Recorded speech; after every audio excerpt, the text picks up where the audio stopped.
আচ্ছা স্টুডেন্ট, 1930-এ জন্ম আইয়াপ্পা পানিক্কারের এবং 2006 সালে মৃত্যুবরণ করা সেই আইয়াপ্পা পানিক্কারের মালায়ালাম সাহিত্যের বিখ্যাত কবি, যে আমি বলেছিলাম আমাদের কথা, তাই না? সেই কবির আজকে দ্বিতীয় পর্বের ক্লাস, শিক্ষার সার্কাস সম্পর্কে আমরা নির্দিষ্ট কতগুলো ক্লিপিংস পূর্বের ক্লাসে দিয়েছি। আজকে ক্লাসের মাধ্যমে এই কবিতার যে পূর্বসূত্র, যে ভাবনা কবি সম্পর্কে সাময়িক কিছু আলাপ আলোচনা হয়েছে এবং কবিতার যে বিষয়বস্তু, তার ভাবনা গভীরতার রূপচিত্র তোমাদের কাছে তুলে ধরার চেষ্টা করা হয়েছিল। বাকিটা আজকে ক্লাসের মধ্যে দিয়েই কিন্তু আমরা তুলে ধরার চেষ্টা করব। অর্থাৎ কি বলেছি, যেখানে আমরা part to part, line to line আমরা আগাবো, সেই লাইন টু লাইন আগানোর মধ্যে দিয়ে কবিতার কিন্তু গভীরতা থেকে সহজলভ্যতার দিকে কিন্তু আমরা গড়িয়ে পড়বো। চলো কথা না বাড়িয়ে কবিতার দিকে ফিরে যাই একবার। কি আছে কবিতার মধ্যে? দেখো প্রথম কি বলছে, তুমি যদি প্রথম শ্রেণীতে পাস করো, অর্থাৎ কেউ কাউকে প্রশ্ন করছে, আমি শিক্ষা লাভ করছি, তুমি শিক্ষা লাভ করছো, তাহলে তুমি যখন শিক্ষা লাভ করছো, তোমাকে যদি প্রশ্ন করা হয় যে একাদশ শ্রেণীতে তুমি পড়ছো, তাহলে তুমি কি করবে যদি এখানে পাস করো? অর্থাৎ তোমার এইম অফ লাইফ জানতে চাওয়া হচ্ছে। এইম অফ লাইফটা কখনো এটা হতে পারে না যে ক্লাস 11 পাস করলে আমি ক্লাস 12 উঠবো। সেখানে দাঁড়িয়ে একজন শিক্ষার্থী তার দিশাহীনভাবে উত্তর দিতে শুরু করছে, আমি কি করব? আবার প্রথম শ্রেণীতে যদি আমি পাস করে, তাহলে আমি দ্বিতীয় শ্রেণীতে উঠবো। আবার আমি প্রশ্ন করছি, ধরো তুমি যদি দ্বিতীয় শ্রেণীতে পাস করো, তাহলে তুমি কি করবে? যদি আমি দ্বিতীয় শ্রেণীতে পাস করি, বেশ, আমি সোজা তৃতীয় শ্রেণীতে উঠবো, যেতে পারি। তুমি যদি তৃতীয় শ্রেণীতে পাস করো, বেশ, আমি তৃতীয় শ্রেণীতে পাস করি, বেশ, তাহলে 1 2 3 4 তাহলে আমি চতুর্থ শ্রেণীতে বসতে পারি।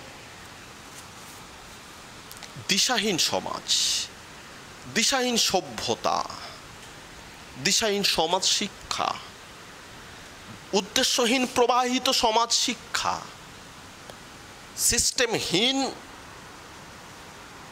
শিক্ষার জীবন কৌশল। শিক্ষার্থীর কাছে কোনো রূপ নেই, শিক্ষার্থীর কাছে কোনো চেতনা নেই, শিক্ষার্থীর কাছে কোনো উদ্দেশ্য নেই।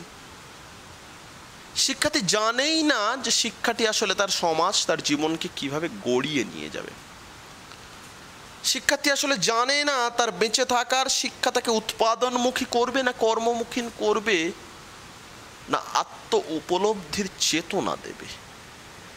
শিক্ষার্থীর পরিসংখ্যান নেই, শিক্ষার্থীর হিসেব নেই। তামাম জাপানের প্রাথমিক থেকে প্রাথমিক স্তরীয় যে শিক্ষা, যে শিক্ষায় একাধিক প্রকল্পের কথা বলা হয়েছে, যে শিক্ষা উৎপাদনশীলতা শেখায়, মোবাইলের পার্টসগুলো খুলে 1 2 3 4 করে সাজিয়ে দিয়ে উল্টো উল্টো করে আবার সেগুলোকে অ্যাটাচড করে একটা মেশিনারি প্রোডাক্ট বানানো, এই যে প্রজেক্ট ভিত্তিক শিক্ষা।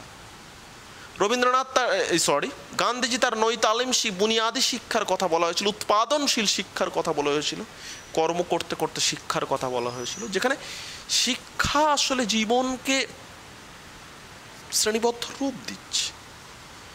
শিক্ষা আসলে বেঁচে থাকার পথে উদ্দেশ্যের সঞ্চারণ ঘটাচ্ছে। শিক্ষা আসলে স্বপ্নের দিশারি হচ্ছে। শিক্ষা আসলে চেতনার রূপরেখাকে প্রজ্বলিত করছে। শিক্ষা আসলে আগামীর শক্তি কল্পকে জাগরিত করছে। শিক্ষা আসলে শিক্ষার্থীর সৃজনী বোধকে উদ্বুদ্ধ করাচ্ছে। শিক্ষা আসলে আনন্দমুখর কলা কৌশলের মাধ্যমে সৃষ্টিশীলতা বৃদ্ধি করাচ্ছে। এটা উদ্দেশ্য, এটা জায়গা, এটা থিঙ্কিং, এটা ভাবনা। কিন্তু যখন কোনো কিছুটাই হচ্ছে না, যখন একজন শিক্ষার্থী উত্তর পর্যন্ত দিতে পারছে না, তখন জায়গাটি কোথায় এসে হাজির হবে? তখন বেঁচে থাকা বলতে কি হাজির হবে? তখন শিক্ষা বলতে গেলে এক শ্রেণী থেকে আরেক শ্রেণীতে উত্তরণ ছাড়া তো আর কিছু হবে না। এটাই যখন এসে হাজির হচ্ছে, এটাই যখন শিক্ষার উদ্দেশ্য বা ভাবনা এসে হাজির হচ্ছে, তখন তো প্রশ্নচিহ্ন আসবে বা আসাটা স্বাভাবিক হয়ে দাঁড়াচ্ছে। কি এসে স্বাভাবিক হয়ে দাঁড়াচ্ছে? যে শিক্ষা আসলে কিছু নয়। শিক্ষা আসলে সার্কাসের মধ্যে স্টেপ টু স্টেপ যাওয়া। শিক্ষা আসলে এক ল্যাব থেকে আর এক ল্যাবে জাম্প দেওয়া। শিক্ষা আসলে সেই ট্রপিজের খেলার মতো করে এক জায়গা থেকে ভেসে ভেসে ভেসে ভেসে ভেসে ভেসে জিমন্যাস্ট করে অন্য একটি স্তরে বা স্ট্রাগল করা। শিক্ষা আসলে সেই তো ছোট্ট ছোট্ট ছোট্ট ছোট্ট স্তর যেখানে সিঁড়ি ভাঙার মতো করে। তাহলে এ তো রীতিমতো সার্কাসের মতোই। সার্কাস বলতে গেলে সেখানে তো বিনোদনের খসড়া থাকে। এখন শিক্ষাও কি সেই বিনোদনের খসড়ার মতো করে শুধু উদ্দেশ্যমুখীন যাত্রাপথ? তা তো নয়। শিক্ষা কি জগা খিচুড়ির মতো করে কি পাশবিক প্রবৃত্তি বা পাখি ঘোড়া নিয়ে কর্মকুশল আনন্দের ধারাবাহিক রূপরেখা? নিশ্চয়ই নয়। প্লে গ্রুপে খেলাধুলো হয়, খেলতে খেলতে শেখা, শিখতে শিখতে খেলা, সমস্তটাই শিক্ষার ভাবনা হতে পারে। তাই বলে তো উদ্দেশ্যহীন শিক্ষা হতে পারে না। ছাত্র বলতে পারে না তার উদ্দেশ্যটা কি, ছাত্র জানতে পারে না তার শিক্ষার মানদণ্ডটা কি, ছাত্র জানতে পারে না তার আগামীর পরিকল্প রূপরেখাটি কি। সেখানে তো শিক্ষা হতাশার রূপান্তর মাত্র। সেখানে তো শিক্ষা উদ্দেশ্যহীন পথ চলা মাত্র। সেখানে তো একটি স্তর থেকে একটি স্তর, একটি পথ থেকে আরেকটি পথ, একটি ল্যাপ থেকে আরেকটি ল্যাপে উঠে আসা, সেটা তো সাফল্য বলেই ধরা হবে এবং সেটাই শিক্ষা বলে ধরা হবে। কিন্তু এটা তো শিক্ষা নয়। এটা তো শিক্ষার এগিয়ে চলা হতে পারে, এটা তো শিক্ষার বেঁচে থাকা হতে পারে, এটা তো শিক্ষার রাস্তা হতে পারে। এটা তো শিক্ষা হতে পারে না। শিক্ষার প্রকৃত উদ্দেশ্য, শিক্ষার প্রকৃত অর্থ, শিক্ষার প্রকৃত ভাবনা তো অন্য রকম রূপ নিয়ে, অন্য রকম রস নিয়ে, অন্য রকম রুট নিয়ে আমাদের কাছে হাজির হবে। সেই অন্যরকম রূপ, অন্যরকম রস, অন্যরকম রুট, অন্যরকম জীবন সন্ধান যে শিক্ষা, সেই শিক্ষার কথাই কিন্তু কবি বলেছেন। এবং সেই শিক্ষা আমরা দিতে পারছি না, সেই শিক্ষা আমরা উপলব্ধিতে পড়াতে পারছি না বলেই কবি কিন্তু ব্যঙ্গটি তার কবিতার মধ্যে দিয়েই করেছেন। নেক্সট লাইনগুলো দেখো।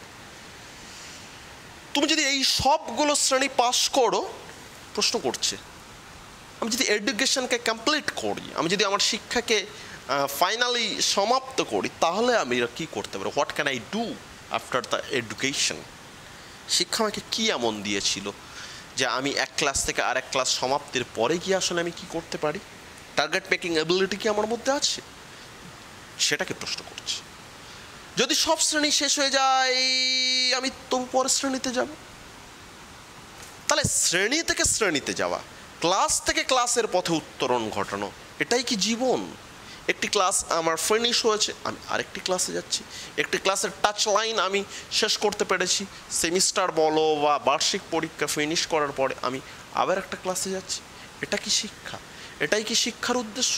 এটাই কি বেঁচে থাকা? এটাই কি শিক্ষার ভাবনা? এটা নিয়েই কবির মধ্যে প্রশ্নচিহ্ন ভাসছে। এই প্রশ্নটাই কবি আমাদের সবার কাছে প্রকাশিত করেছেন, থ্রো করেছেন, ছুঁড়ে দিয়েছেন। উত্তর দাও, এটাই কি শিক্ষা? এভাবে তো শিক্ষা হতে পারে না। শিক্ষা তো এগিয়ে যাওয়ার মানদণ্ড, শিক্ষা তো জীবনমুখীনতা।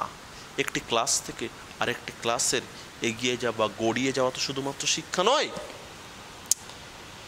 সব শিক্ষা একটি সার্কাস, যার সাহায্যে আমরা পরের শ্রেণীতে উত্তীর্ণ হয়। এটাই এবার কবি ব্যঙ্গ করতে শুরু করেছে। শিক্ষা তো তাহলে তো সার্কাস। তো সার্কাসে যেমন ধাপ, সার্কাসে যেমন টাইম লিমিটেশন, সার্কাসে যেমন স্টপ ওয়াচের টিপে দেওয়ার মতো করে এই সময়ের মধ্যে দিয়ে পাখিটা এখানে ওখানে যাবে, ঘোড়াটা এখান থেকে সেখানে আসবে, জীবনও কিছু স্টপ ওয়াচের মতো করে আমাদেরকে পেন্ডুলামের দোল খাওয়া ঘোড়ার মানে কাঁটার মতো করে দিয়েছে, ঘন্টার মতো করিয়ে দিয়েছে। আমরা দৌড়াচ্ছি তো দৌড়াচ্ছি, আমরা আগাচ্ছি তো আগাচ্ছি। এই আগিয়ে চলা, এই দৌড়ানো, এটাই কি জীবনের শিক্ষার দিশা? এটাই কি শিক্ষা? নয়। এটা তো এক অর্থে সার্কাসেরই রূপান্তর মাত্র। এই রূপান্তরিত জীবন সার্কাসকে ব্যঙ্গ করার জন্যেই কবি কিন্তু এ কথাই বলেছেন। এটা শিক্ষা নয়, কোনোভাবেই নয়। এটা তো সার্কাস মাত্র। জ্ঞান কোথায় গেল? সে যেখানে গেছে সেটা ধোঁকা। তাহলে ছাত্রাণাং অধ্যয়নং তপো, ছাত্র জীবনে অধ্যয়ন করা তপস্যা। ছাত্রাণাং অধ্যয়নং তপো, তপস্যা করা। ছাত্রদের তো অধ্যয়ন করে তো সিস্টেমকে পরিচালনা করা নয়, অধ্যয়ন করার মাধ্যমে ছাত্রকে দেখানো, তার আত্মোপলব্ধি করা, তার স্বীয় ভাবনার চরিতার্থিত রূপ নিয়ে জ্ঞানের উন্মোচন ঘটানো, জ্ঞানকে আত্মস্থ করা। এই আত্মস্থ করা জ্ঞানের দিশায় যদি শিক্ষা হয়, বেঁচে থাকার পথে উত্তরণ জোগানো যদি শিক্ষা হয়, সেই শিক্ষার পথে শ্রেণীবদ্ধ রূপ নিয়ে যদি এগিয়ে চলাটাই জ্ঞান হয়, সেই জ্ঞান কোথায়? ক্লাস টু ক্লাস যাচ্ছি, কোনো সৃজনশীলতা নেই।